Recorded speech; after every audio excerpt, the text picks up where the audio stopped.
ұлттың құқығы маңызды ма? Біздің еліміздің береке бірлігі ме, райы қауіпсіздігі маңызды ма? Қайсысы маңызды?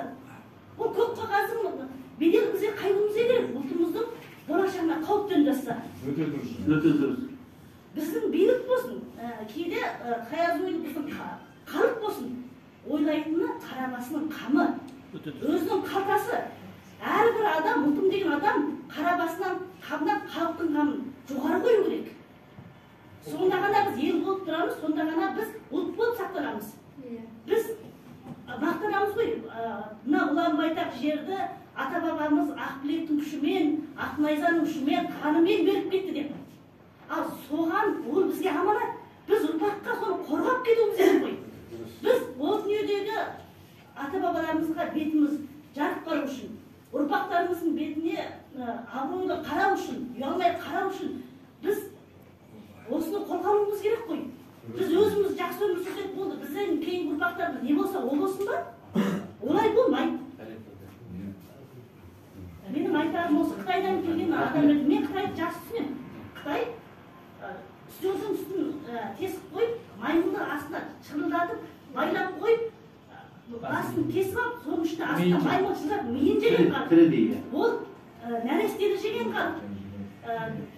Қытайда босанған кезде бірінші ұл бала жолдасын, ұл баланың жолдасын, әр баланың жолдасын қазақ, оны босағасына көмеді. Ал олар бірінші түгіл ұл баланың жолдасын жейді, біз жасарамыз деп.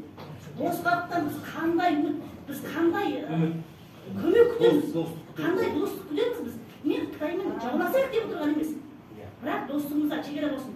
Қытай лагеріне қамаған кезде мен айттым, мен Қазақстанға барғаным үшін айыптымын ба? Біз Қытаймен дос отырып қой дегенде бізде 26 мемлекет террорист ретінде тіркеліп тұр. Басында Америка, Түркия, Қазақстан деді. Біз Қазақстанмен экономика ғана жағына доспыз деді. Олардың достығында шекара бар. Біздің достығымызда неге шекара болмау керек? Дұрыс айтасың. Ол бізде достық санап отырған жоқ. Біз Қытайдағы өз жерімізде туып өстік. Біз өз жерімізде туып өсіп, сол жерде біз өгейлік көрдік.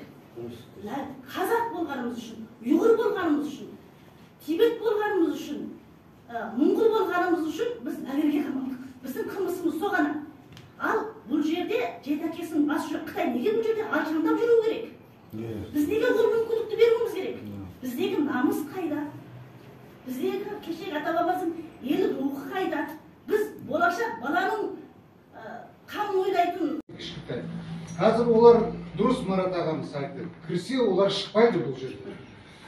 Мәселе, сендердің болашағың қандай болады? Бізге ұйғырдар қарадар солай болады.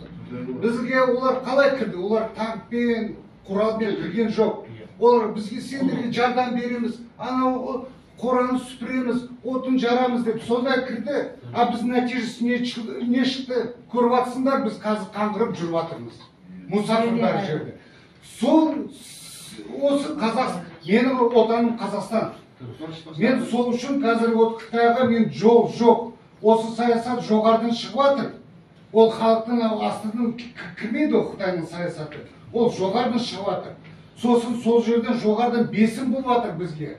Соның арқасында бұлардың секретный референдумы, секретный соттар, сондай ойындарын ойнап атыр бұлар. Бәрі осы Қытайның арқасы. Қытайда жол жоқ. Ол хайван. Ол көріп атсыңдар, мәжбүрлап органдарын алып атыр. Әйелдерді, балаларды түсіріп атыр. Концлагерде қанша адамдар отырып атыр. Оны көріп атсыңдар. Сол болашақ біздің күтіп атыр осы Қазақстанда, Орта Азияда. Біз тыныш жүрсек, мүмін болсақ, ұйғыр сияқты, біздің ата-бабаларымыз біздің кінәлі ол. И біз қазір мен ол туралы мәселені көтермесем, ерте менің неберем шеберем айтады, менің ата-бабаларым ол да бір лошара болған деп. Менің Марат Құрбан. Армысыздар қазақ елі. Мен Қызылорда қаласының тұрғыны, есімім Серікбаева Гүлназ болады. Мен мына Қытай мемлекетіне ашқан визасыз режим деген заңына қарсылығымды білдіргім келіп отыр. Қытай деген сұм халықтың қасиетті қазақ топырағын визамен де, визасыз да аттап басуына қарсымын. Себебі Қытайдың жүрген жері апат болады. Басқан ізінен шөп шықпайтын халық Қытай деген. Біздің аз ғана қазағымызды соғыссыз-ақ жұтып алары анық. Себебі Қытай аз халықтарды соғыспен емес, сауда-саттықпен, арам пиғылымен, құйтырқы әрекеттерімен жеңіп отырған үнемі. Егер қазақтың жігіттері Қытайдан қыз алатын болса, қыздарымыз Қытайға күйеуге тиетін болса, тұқымың тұздай жойылды деген осы болар. Тоқаев өз тағын сақтап қалу үшін еш нәрседен аянбайды. Оған куә кешегі қаңды қаңтардағы қазаққа салған қырғыны. Кішкентай сәбилерімізге дейін аямай атып тастады. Енді Путин құдайының шипасын біткенін біліп, Қытайдың сасық қолтығына кіріп, қазақтың жерін бере салмақшы. Күштік құрылымдардың қызметкерлеріне айтарым. Тоқаев керек болса сендерді құрбандыққа шала салады. Оған дәлел қаңтардағы ОДКБ әскерін кіргізіп, халық жағына өткен әскерлерді атқызғаны. Ел басына күн туса, билік басындағылардың ұшағынан сендерге орын бұйырмайды. Олар ұшып кетеді, ал сендер халықпен бірге мәңгі сорлап қаласыңдар. Сендер билікті емес, халықты қорғауларың міндет. Сендердің парыздарың халықты қорғау. Қауашақтай бастарыңда кішкене ғана ми болса, ойланыңдар. Ал кеше ғана өтірікті үйіп төгіп, өтірік сайланып алған, ал қазір ауыздарына құм құйылып отырған депутат, министр, әкімдер сендердің де жазаларың берілер. Сондай-ақ әнші, күйші, жазушы, ақындарға да осы сөзім арналады, үнсемей отырған қазіргі кезде. Қазіргі біз өмір сүріп жатқан кезең тарихи кезең. Мәңгі тарихта қара бет, жексұрын ұлт сатқындары болып есімдерің мәңгіге ойылып жазылып қалады. Бір-екі шумақ өлеңім бар еді. Қара Қытай таптамасын жерімді, көз тікпесін басынбасын елімді, зар болдым ау оята алмай халқымды, қолын созар қорған болар кіменді. Ішім толған ұза күйік мұң қайғы, ақын жазып өлеңменен жырлайды, ұлтты сүю маған берген ол парыз, қайғы мұңды шығармасам сыймайды. Қытай басты десе жүрек тулайды, Қытай деген құрбақадай шулайды, құрт бақаны тірідей жеп бұл Қытай, соғыссыз-ақ алдап бізді жаулайды. Құрметті қазақ елі, мына Қытайдың келуіне қарсы тұрыңыздар, бір жола елімізден айырылып қалмай тұрған кезде қарсылықтарыңызды білдіріңіз. Илон Маск. Вот, Илон Маск, как тебе такое?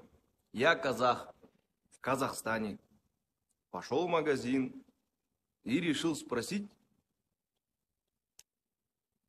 то есть купить продукты, но на своем казахском языке, в Казахстане. И что вы думаете? Я казах, пошел в магазин в Казахстане, попросил продать мне хлеба, молока. Меня послали на 3 буквы, обозвали нацистом, вызвали участкового. И хотят посадить по статье 174, а это в Казахстане разжигание межнациональной розни. Вот на это ответьте кто-нибудь.